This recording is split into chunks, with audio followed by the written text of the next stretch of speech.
Mga kanansi, kamusta kayong lahat? Sana ay nasa mabuti kayong kalagayan. May kwento ako sa inyo na siguradong kikiligin kayo. Ito ay tungkol sa isang babaeng may kakaibang talento. Imagine nyo to, isang mahirap na magic girl na nagngangalang Lara. Si Lara ay isang simpleng babae na may malaking pangarap. Sa kabila ng kanyang kahirapan, patuloy siyang nagsusumikap.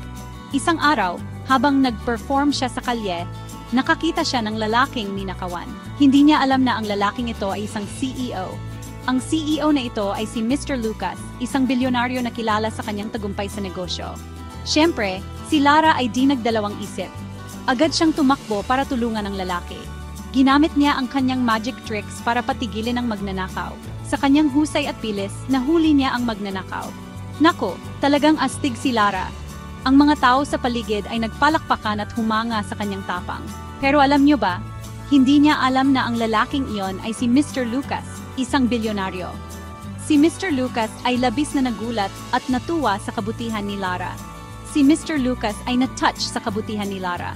Kaya naman nagpasalamat siya sa pamamagitan ng pag-aaya kay Lara na mag-dinner sa isang napakagarang restaurant. Kaya naman nagpasalamat siya sa pamamagitan ng pag-aaya kay Lara na mag-dinner sa isang napakagarang restaurant. Hindi makapaniwala si Lara sa kanyang narinig. Grabe, imagine nyo, isang magic girl na pumapasok sa isang 5-star hotel. Para kay Lara, ito ay parang isang panaginip.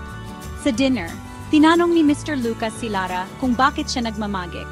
Nalaman niyang gusto lang pala ni Lara na mapasaya ang mga tao at makaipon para sa kanyang pamilya. Nalaman niyang gusto lang pala ni Lara na mapasaya ang mga tao at makaipon para sa kanyang pamilya. Ikinuwento ni Lara ang kanyang mga pangarap at ang kanyang mga pagsubok sa buhay. Nahulog talaga ang loob ni Mr. Lucas sa kanya. Nakita niya ang kabutihan at kasipagan ni Lara. At eto na ang nakakakilig na parte sa sobrang tuwa ni Mr. Lucas. Binigyan niya si Lara ng isang bonggang sorpresa. Isang bagay hindi niya inaasahan. Isang bahay, sasakyan at negosyo. Grabe, di ba? Hindi makapaniwala si Lara sa mga biyayang natanggap niya. Hindi makapaniwala si Lara sa mga biyayang natanggap niya. Para sa kanya, ito ay isang malaking biyaya na hindi niya inaasahan. Pero, sa totoo lang, ang tunay na kayamanan niya ay ang kanyang kabutihan. Ang kanyang puso na laging handang tumulong sa kapwa. Kaya, mga kanansi, tandaan, hindi palaging pera ang sukatan ng yaman. Ang kabutihan at pagmamahal sa kapwa ay ang tunay na magic sa mundo. Ang kabutihan at pagmamahal sa kapwa ay ang tunay na magic sa mundo. Kaya't patuloy tayong magpakita ng kabutihan sa bawat isa. Kung nagustuhan niyo ang kwento na to, huwag kalimutang mag-like, mag-subscribe at i-share ito. Huwag kalimutang mag-like, mag-subscribe at i-share ito. I-share natin ang mga kwentong nagbibigay inspirasyon. At syempre, stay tuned for more heartwarming stories dito sa Nancy Polanco's Vlogs. Salamat mga kanansi, Nancy Polanco's Vlogs.